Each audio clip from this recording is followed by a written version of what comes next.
लोकसभा चुनाव को लेकर सभी पार्टियां अपने घोषणा पत्र को लेकर मंथन कर रही हैं। बात बीजेपी की करें तो बीजेपी ने भी घोषणा पत्र को लेकर तैयारी शुरू कर दी है। सूत्रों के मुताबिक बीजेपी का घोषणा पत्र ज्ञान पर आधारित होगा। ज्ञान के 4 शब्दों का मतलब जी से गरीब, वाई से युवा, ए से अन्नदाता और एन से नारी शक्ति है। अगले 5 साल सत्ता पर आने के दौरान बीजेपी गरीबों, युवाओं, किसानों और साथ ही महिला सशक्तिकरण पर काम करना चाहती है। बीजेपी ने रक्षा मंत्री राजनाथ सिंह की अध्यक्षता में चुनाव घोषणा पत्र समिति का गठन किया है, जिसमें विकसित भारत का एजेंडा और साथ ही उसकी रूपरेखा तैयार करने की बात कही गई। मैनिफेस्टो में प्रधानमंत्री मोदी के 2047 के विकसित भारत की संकल्पना पर फोकस होगा। इसमें विकसित भारत का रोड मैप भी दिखेगा।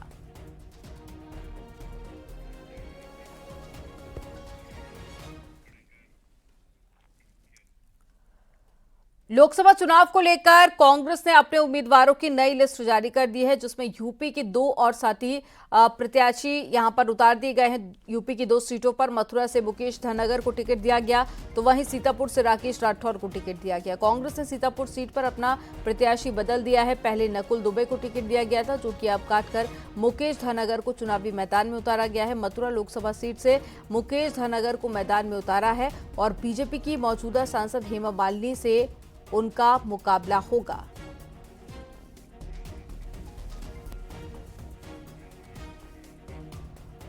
और बीएसपी ने 12 उम्मीदवारों की नई लिस्ट जारी कर दी है, जिसमें गाजियाबाद से नंदकिशोर पुंडीर और साथ ही अलीगढ़ से हितेंद्र कुमार को टिकट दिया गया। मथुरा से सुरेश सिंह और साथ ही मैनपुरी से गुलशन देव शाखी को टिकट दिया गया। उधर लखीमपुर खीरी से अंशेक कालरा और साथ ही उन्नाव से अशोक कुमार पांडे को उम्मीदवार बनाया गया। मोहनलालगंज से राजेश कुमार को और लखनऊ से सरवर मलिक को टिकट दिया गया। कन्नौज से इमरान बिन जफर और साथ ही कौशाम्बी से शंभू नारायण और लालगंज से इंदु चौधरी और मिर्जापुर से मनीष त्रिपाठी को कैंडिडेट बनाया गया।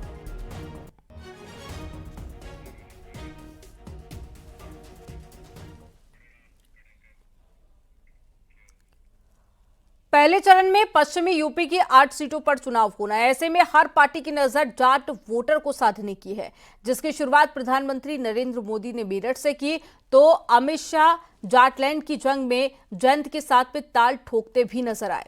अगर पश्चिमी यूपी के सियासी समीकरण की बात करें तो जिसके जाट उसी के ठाट, यहां पर कुछ ऐसा समीकरण भी देखा जाता है। इसी से जुड़ी एक रिपोर्ट आपको दिखाते हैं।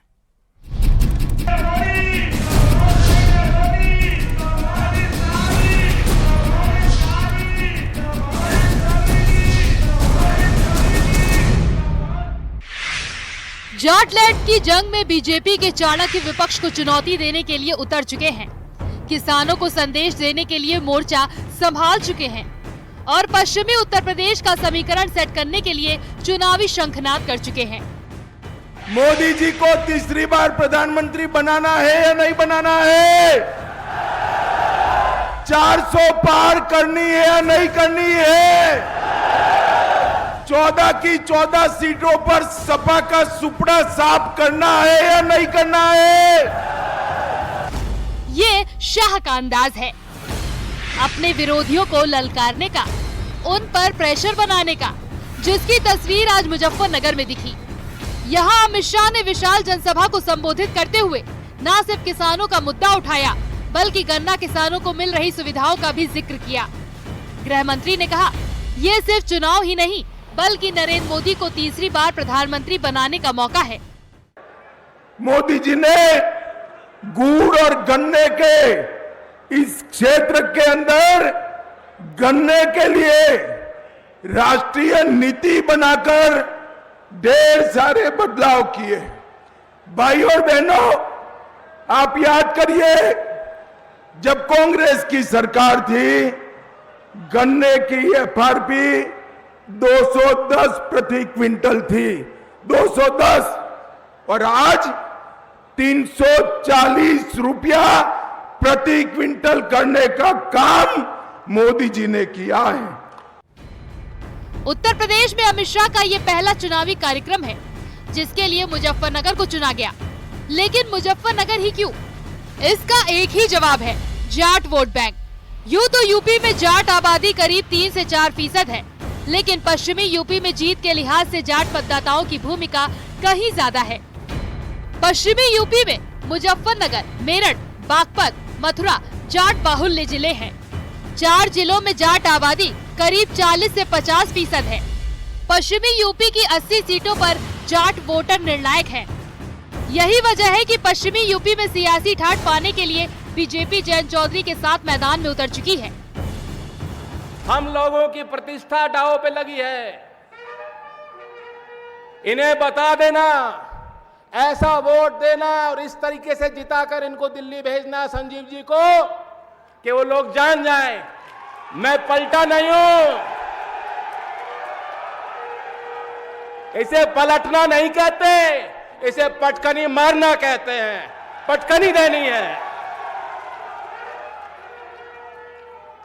मल विद्या वो थोड़ी बहुत जानते हैं, थोड़ी बहुत मैं भी जानता हूं। यानी जब पहले चरण की पावर पॉलिटिक्स का पारा चढ़ रहा है, तब बीजेपी पश्चिमी यूपी को साधने की रणनीति पर कदम बढ़ा चुकी है।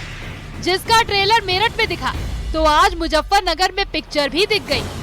अमित शाह और जयंत चौधरी मंच पर साथ थे और बात किसानों की हो रही थी। विरोधियों पर हमले हो रहे थे, क्योंकि जिस जयंत को अखिलेश यादव ने कभी सम्मान नहीं दिया, वो अब बीजेपी के साथ जाट वोटरों को संदेश दे रहे हैं। Bureau report, news 18।